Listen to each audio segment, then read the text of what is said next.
So just got finished with that. I'll do a little bit more here. I took my stencil, I cut the larger areas out because I want to go a little bit harder in some of these areas before I cut and erase more.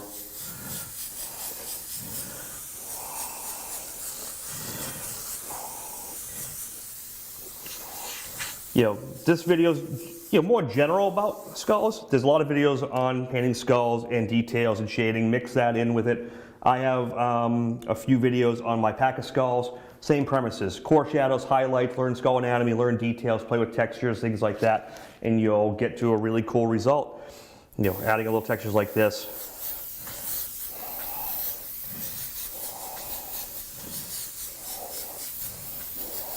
Understand the anatomy of the skull and just go to town and have fun with it.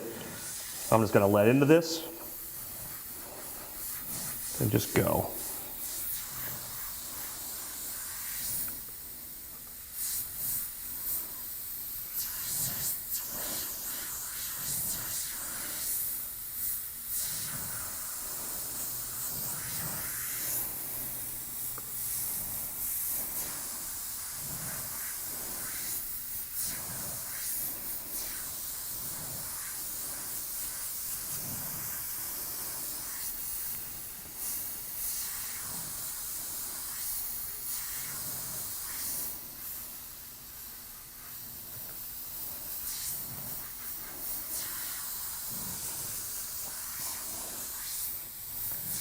So if you're having trouble, refer to your skull reference. So what I'm doing here, see these lines? I'm putting these lines where this texture, this thing is. I'm putting that refer back. And just play around with it. For me, this is the fun part about custom paint. I've got all the structure done. I've got the map out done. Now I can just get loose and creative and kind of make my own thing happen. I don't have to follow the lines exactly, make my own changes. It's custom, it's not supposed to be the same every time. If I want it the same every time, I just take a picture and print it.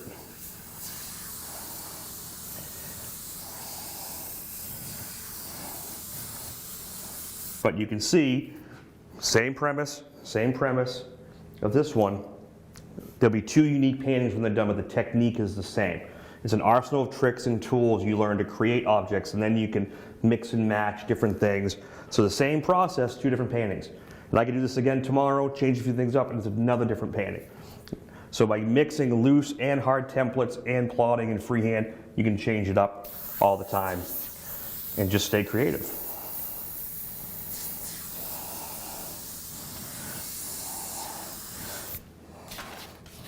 Since we got a dent in the panel, let's make that a big hole in the skull. So it happened on purpose.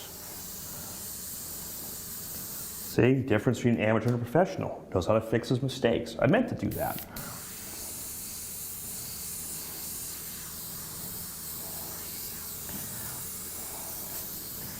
So before I get too far in, let's go back to the reducer and just kind of work out some more stuff. You got to really keep the airbrush more straight to this. If you go like this, it'll actually push, so you want to be straight on. So it's a little harder for me because I'm a little off camera doing this, so just doing a little bit. Or use a stick eraser, typewriter eraser, ink eraser. Electric erasers work great for this as well. Find the technique that you like best. There is not one absolute right answer, right way to do it. I've met so many artists over the years. Everyone's got their own technique and trick that works for them. Mix and match, adapt what works for you.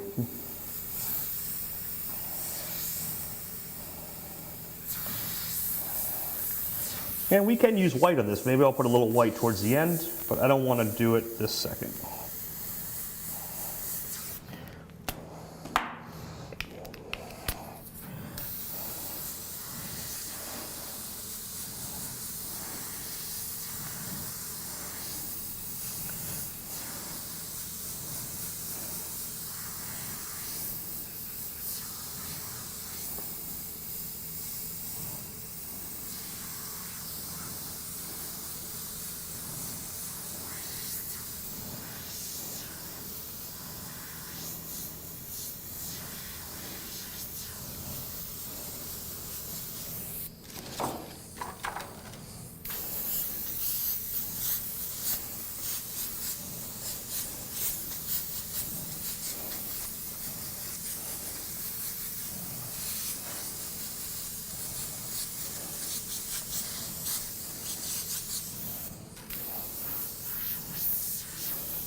All right, so I'm pretty happy with the skull the way it's sitting right now. I can still go back in and add more details, but the key is I have all my structure around all my elements.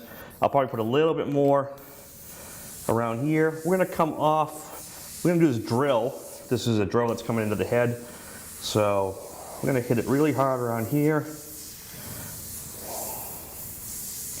We'll make it all cracked up.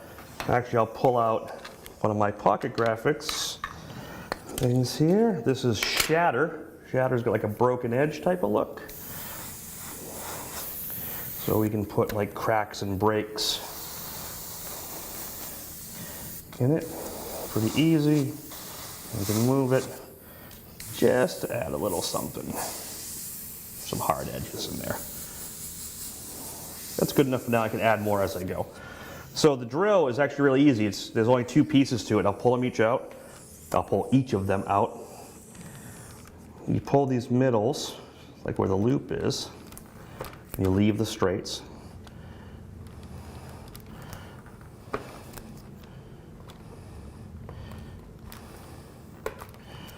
And there's one up here.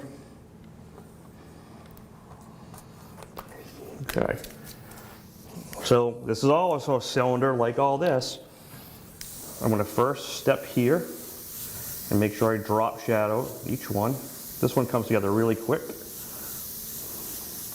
If you blink, you'll miss it. Make sure you get overspray on everything. And now the core shadows are going to kind of bend with the shape of the metal.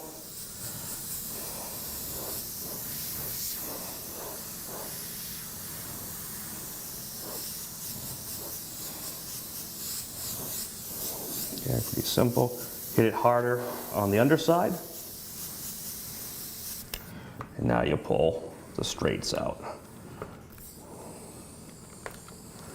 And it'll really start to look like a drill.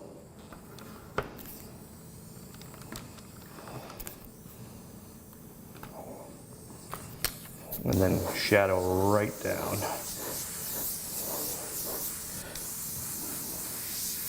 And I want to make sure I really darken this bottom edge like it's going in.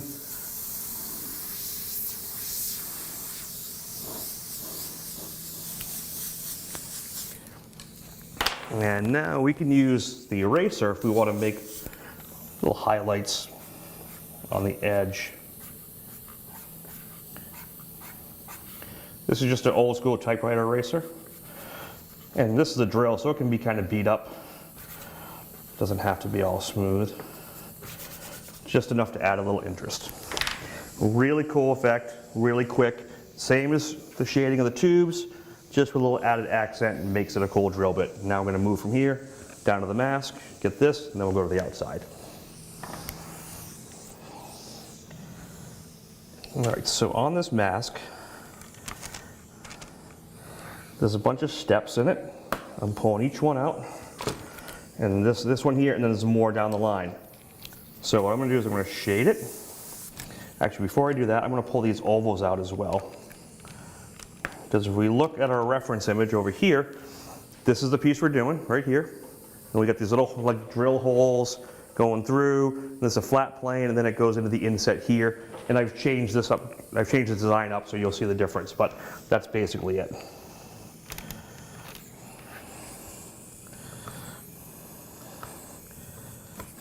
Okay. So we're going to hit the holes. We're going to go up from the bottom like this. So it creates, so it looks like a hole going inwards. We're going to shadow in the bottom, come up.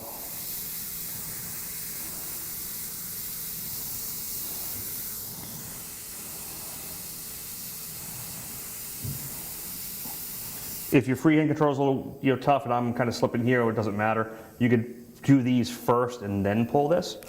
It'll stay a little cleaner. Okay,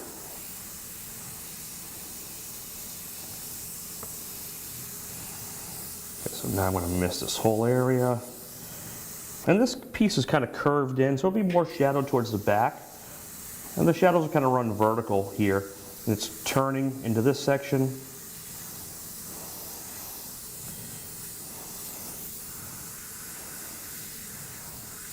It's kind of a radius, so hit the edge hard. And right down. Now I'm going to drop shadow into here because this is casting a shadow down. Remember, top-down light source. And then I'm going to hit this edge, and then there's a whole bunch of these. We're just going to go right down the line.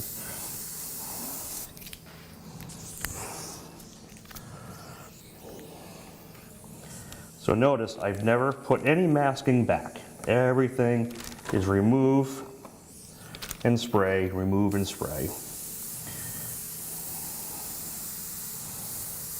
It's going to come up from that. This will almost look like the trachea, but it's more mechanical. And then we go to the next one. And in the file, they get a little smaller as they go down. It creates a cool stepping effect.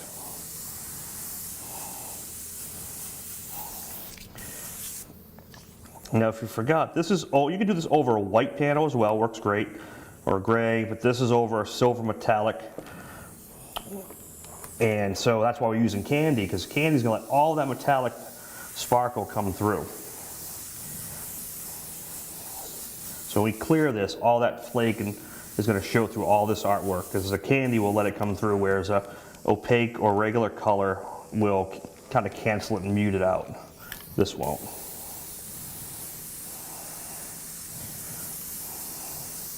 If you went from the bottom up in shadow, then it would look like louvers going this way as opposed to holes going in, whichever approach you want to take.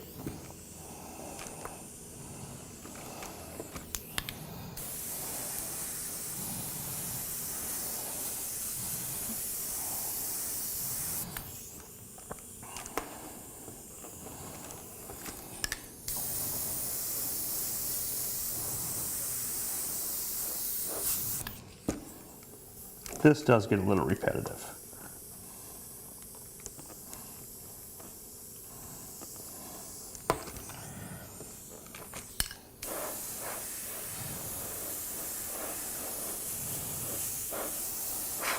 And every time I keep running up and down it and just keep building that same tone.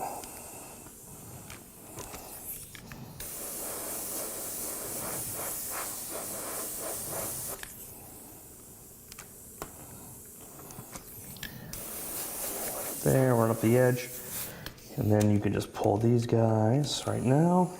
See how that stays nice and bright? It's almost like a pinstriped edge.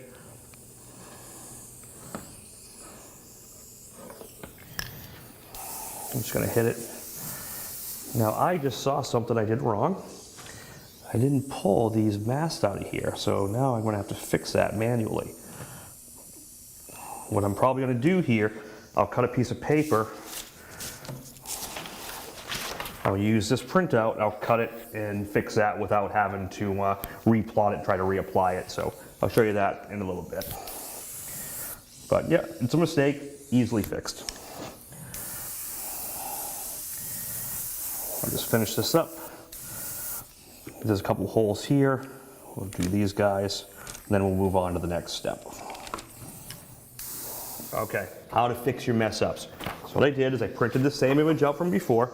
I cut out the little inserts and I cut out, the shape. So I'm going to line this up. This is how you fix your mistakes, boys and girls.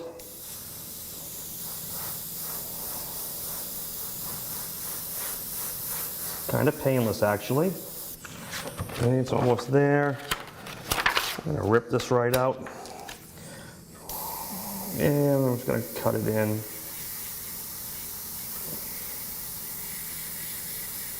It's pretty dark here because it's casting a shadow. And we'll balance out both sides. We can do some erasing if we need to, but all in all, that pretty much took care of it. So I'm going to work my way around this panel here. So I'm going to pull the mask up here. And if you're doing this, just pause it, rewind it, follow the steps. Remember, just working my way out of this whole piece.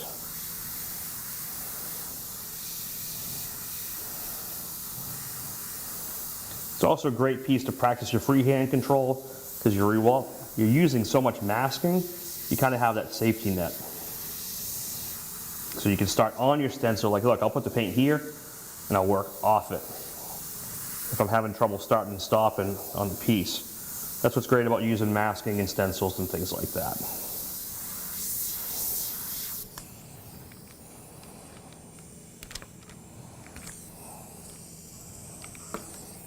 And just little vent holes. When we get to the outer border, I'll show you how to do some rivets, really simple. And that'll be the last piece we do.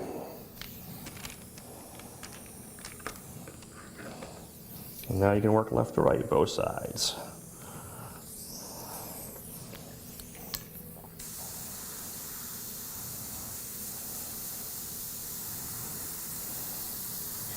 Follow around your mask.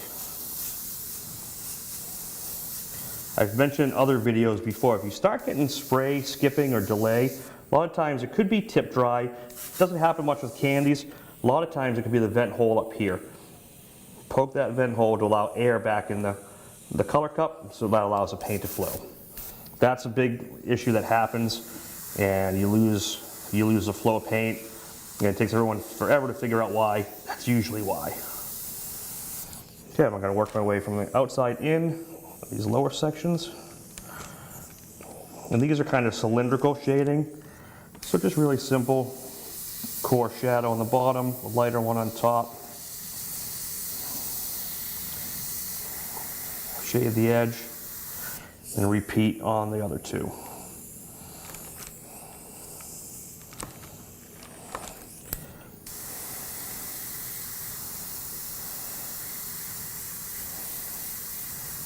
I don't know what this thing is, I just made it up. So we'll just give it a story.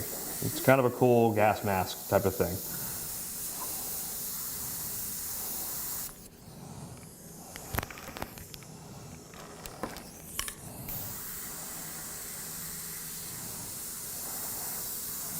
And this is all drop shadowing down there. And we can go back in with the reducer and put some highlights. And I'm not using any white. If this was on a white panel, you'd see it dramatically really happen fast.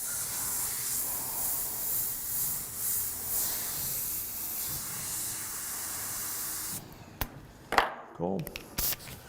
And now we got the circle. We're going to work from the outside and work our way. Actually, we're going to go outside from each edge. So I'm going to do this one here. I'm going to pull this, because each is on a lower plane. So we'll shadow.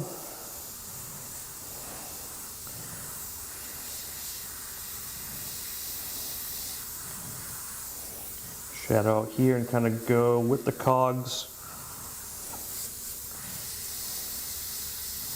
Create that three-dimensional drop shadow. If this piece you practice quite a bit, you'll be able to do a piece like this, around an hour or so, because obviously you won't be talking, starting and stopping. So I'm going to work in, I'm going to do the next level. Hit that.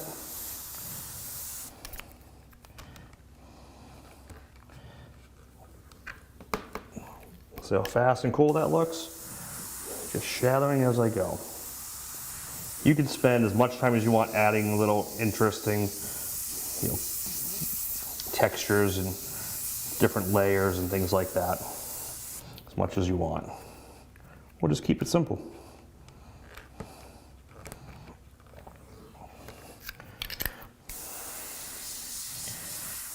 Shadow the whole thing. I'm going to put more shadow towards the bottom side. We'll do some erasing highlights. And fundamentally, that's the whole middle project. We're just going to do a quick border around the edge with some rivets and some extra planes, and we're going to call it done. On to the next step. All right, we got this all done in here, pretty happy with it. You can still continue working here. You can add little textures. I added little textures to the to this tube using my Pocket Graphics Pyro. And I just went in and I just sprayed and moved, sprayed and moved. and just kind of gave the tube so it looks like it's kind of sectional. You can do as much or as little of this as you want, or none at all. Simple things like that. I make sure I drop shadow around really heavy because we're going to pull this outer perimeter. I get one shot at this. Make sure I'm down here. I'm going to blend out the shadow so it kind of looks really deep. See how this, when we started, wasn't a lot of paint there, but as we've gone through, we've layered it, it's almost pure black. Do that, and now we're going to remove this blue mask. I haven't mentioned this blue mask. This is the FPS blue mask. Reason I use this, it's really stretchy, it's really soft. It leaves no glue behind, no residue with water-based paints, or any other paint for that matter. Cuts like butter, and because it's so thin, it leaves pretty much zero paint edge, no matter how much. I would probably put 4 or 6 passes here.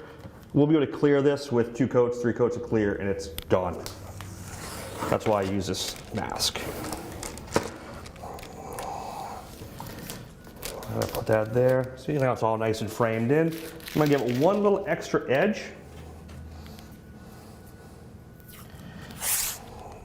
Just to give it one more step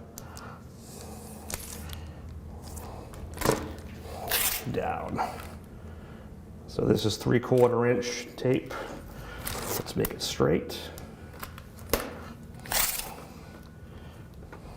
And even. So it's almost like an 1/8 inch gap around the edge. The bottom. Really simple.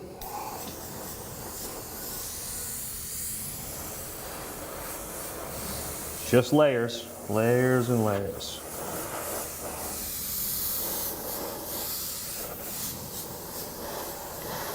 Heavy drop shadow there. So making this look like you're almost looking through a window panel. And this will be just a steel like frame, and we'll put a couple of rivets on it.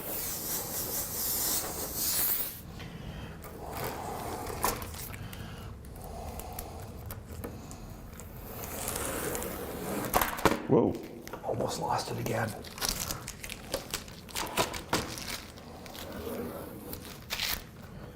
Cool, do that, do that. You know what I'm gonna do? I wanna make it so it looks like this panel's over that. I'll just use a loose edge. Trade as I go. See, now it looks like this piece of metal is overlapping that one. Same thing. And we'll continue that all the way down the bottom. You could use a piece of tape too.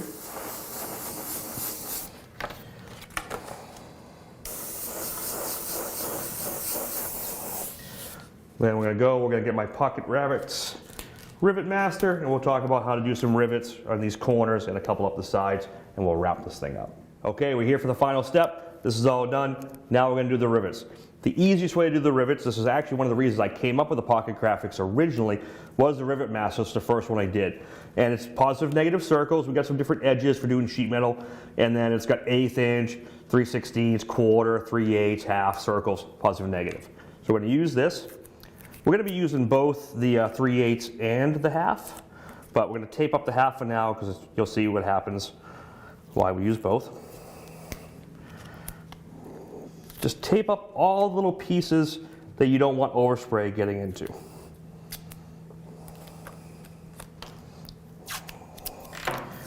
And we're going to tape that up right there. Good to go. The good thing about putting the tape on it is it actually holds the stencil in spot. So coming right here, we got it in position. Now we're going to do a cylindrical shading, and you know on a ball's rounded, so just like we've been talking about, oops, the core shadow runs right down the bottom. Just kind of radius around. I'm going to shade the whole thing.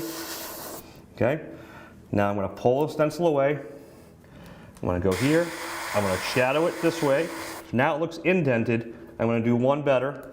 So we're going to pull the half. I'm going to go in like this. And we're going to hit it around the edge. And now it's going to look like it's pushed into the metal. We can do some streaking, something like that. I'm going to do this one more time so you can get that, and come over this edge. I'm going to put the tape back on. And just watch this happen again. Try to keep it the same line.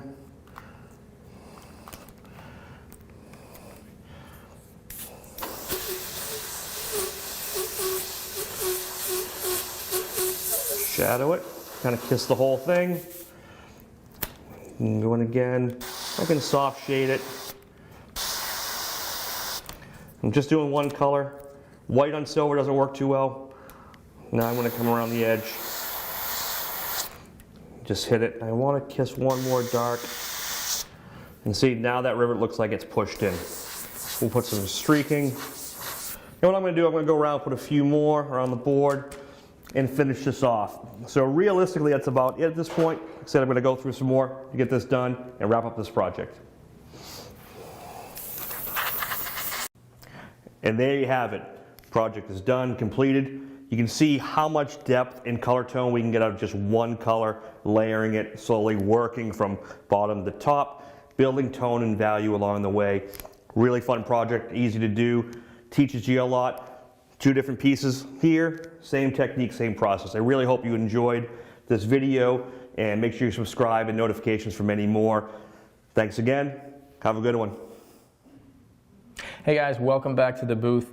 Unfortunately, Scott had to go back home to Massachusetts, so he left me here to kind of finish up this project, and I just put 2 coats of our PPG EC550. That's our 2K urethane clear coat that we recommend for our product, especially for an automotive type of a surface. So that's what we have going on here, and I think that really does highlight what Scott was able to do with the Candy 2.0, the Candy Black, over our silver sealer panel with a little bit of Hot Rod Sparkle White just for that added effect. I think that really demonstrates beautifully what that looks like. So on behalf of Scott McKay and Thin Air Graphics, I'm Chris Arpin with Createx Colors, and we'll see you guys next time.